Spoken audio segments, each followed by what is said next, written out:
ఈ ముఖ్యమంత్రికి సిగ్గుండాలి, ఈయన నాయకుడు రాహుల్ గాంధీకి సిగ్గుండాలి.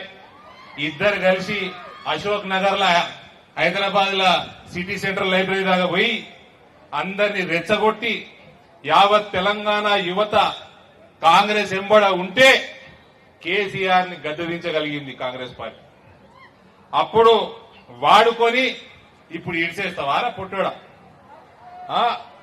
ఏమంటాడు పొట్టోడు పెన్నంత ఉండడు, ఒక్క పెన్ స్ట్రోక్ తోటట ఫీ రీఎంబర్స్మెంట్ డ్యూస్ క్లియర్ చేస్తాం, స్లాబ్ ఇన్కమ్ స్లాబ్ పెంచుతాం, జాబ్ క్యాలెండర్లు వేస్తాం, ఒకటే పెన్ స్ట్రోక్ తోటి చేస్తా అన్నాడు.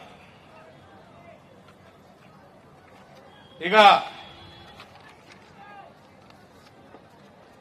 ఇందూరు గడ్డ మీద ఎందుకు మొదలైంది ఇది? చరిత్రలో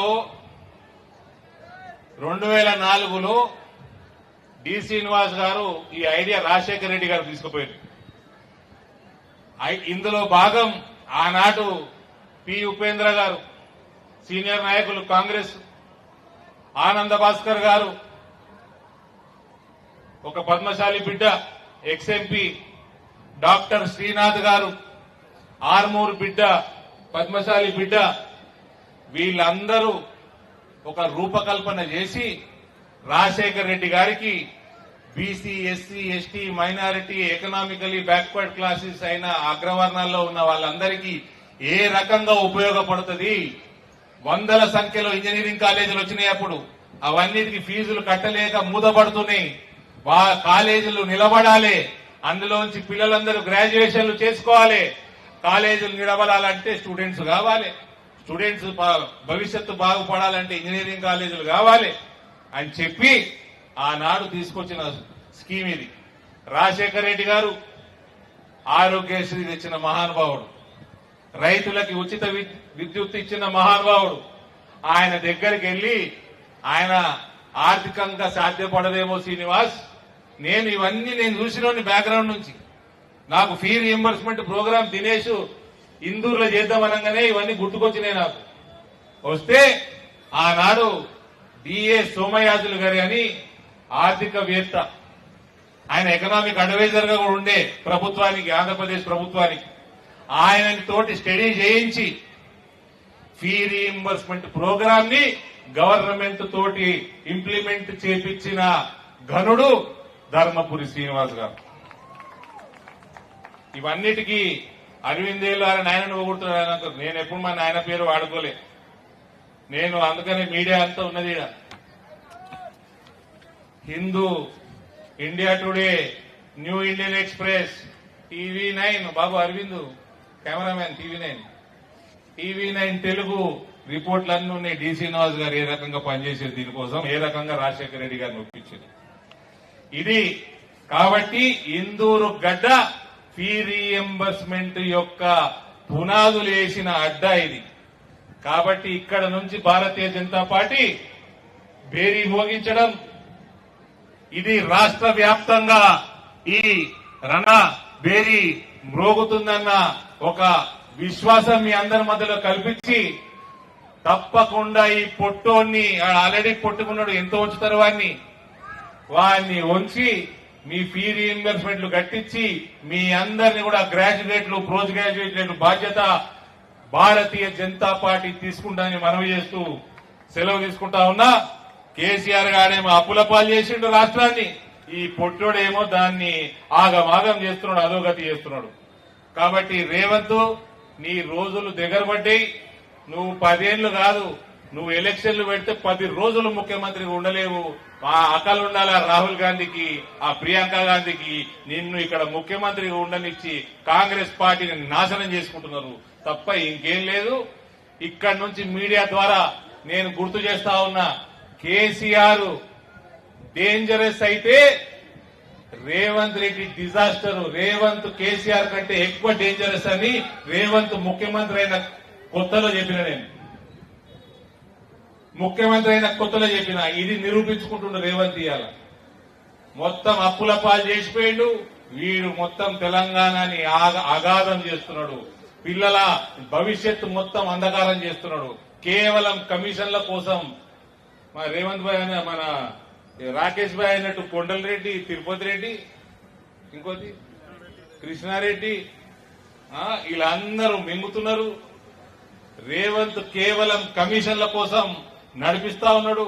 వీళ్ళు ఏందండి, మహిళలకి పెన్షన్ ఇచ్చిండా, యువతకి నిరుద్యోగ భృతి ఇచ్చిండా? అయ్యే కుటుంబాలు అడుగుతాయి, సేమ్ కుటుంబాలు అడుగుతాయి ఫీ రీఎంబర్స్మెంట్. మొత్తం middle class, lower middle class పేదలను నట్టి విరగొడుతున్నాడు. భవిష్యత్తు అంధకారంలోకి దోస్తున్నాడు రేవంత్. చరిత్రలోకి వెళ్తే దీనికి ఇందూరు గడ్డ మీద ఏ రకంగా ఇందూరు గడ్డకి రుణపడి ఉన్నారో లక్షలాది మంది అమెరికాలో ఉద్యోగాలు చేస్తున్న ఎంఎన్సీలు నడుపుతున్న సాఫ్ట్వేర్ ఇంజనీర్లు అందరూ ఇక్కడ ఇందూరు గడ్డకి రుణపడి ఉండాలి. దీనికి ఒక చరిత్ర ఉంది. ఆనాటి ఉమ్మడి ఆంధ్రప్రదేశ్ కాంగ్రెస్ కమిటీ అధ్యక్షులు ఆయన మెదడులో వచ్చిన ఆలోచన ఇది. బడుగు బలహీన వర్గాల పిల్లలు ఫీజులు కట్టలేక, ఉన్నత విద్య చదవలేక, జీవితాల్లో మార్పు రాక, అంధకారంలో అభివృద్ధికి దూరంగా నెట్టివేయబడుతున్న రోజులవి. వీళ్ళకి ఏ రకంగా అయినా ప్రభుత్వం సహాయం చేయాలి. ఉన్నత విద్య, ఇంజనీరింగ్, టెక్నికల్ ఎడ్యుకేషన్, మెడికల్ కాలేజీలు ఈ రాష్ట్రంలో ఉన్నాయి. కానీ వీటి ఫీజులు కట్టలేని పరిస్థితి లక్షలాది కుటుంబాలకి ఆ రోజు ఆ పరిస్థితి ఉండేది.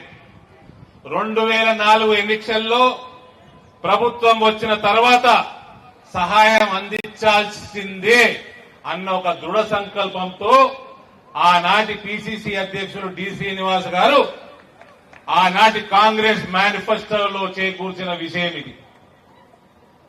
కాలేజీలు నిలవాలంటే స్టూడెంట్స్ కావాలి, స్టూడెంట్స్ చదువుకోవాలంటే కాలేజీలు కావాలి, ఉన్నత విద్య, సాంకేతిక విద్య చదవాలంటే వేల రూపాయలు, లక్షల రూపాయల కట్టాల్సిన పరిస్థితుల్లో గరీబోళ్ళు ఉండాలి. కట్టలేక ఆనాడు కేవలం బీఏలు, బీకాములు చేసి సరైన ఉద్యోగాలు దొరక్క ఇబ్బందులు పడుతున్న రోజులవి. కొన్ని సంవత్సరాలు బీసీ, ఎస్సీ, ఎస్టీ, మైనారిటీ మరియు అగ్రవర్ణాలలో ఉన్న పేద పిల్లలు చదువుకోలేని జీవితాలు ముందుకు పోక ఇబ్బందులు పడుతున్న రోజులవి. అప్పుడుగా సాఫ్ట్వేర్ ప్రపంచంలో దూసుకుపోతున్న రోజులవి. ఫీ రీఎంబర్స్మెంట్ ప్రోగ్రాము 2004 తర్వాత ఇంప్లిమెంట్ అయినాక ఇంజనీరింగ్ డిగ్రీలు ఇవాళ చేసి వేలాది మంది, లక్షలాది మంది తెలుగు యువత ఇవాళ ప్రపంచంలోనే అతిపెద్ద సంస్థలకి మేనేజ్మెంట్ గా దిక్సూచిగా ఉన్నారంటే ఫీ రీఎంబర్స్మెంట్ కారణం. ఇది కేవలం BC, SC, ST, minority or అగ్రవర్ణాలలో ఉన్న వెనుకబడ్డ తరగతులకే కాదు, రాష్ట్ర ఆర్థిక వ్యవస్థని మార్చిన స్కీమ్ ఇది. దేశ జీడీపీని పరుగులెత్తించిన స్కీమ్ ఇది.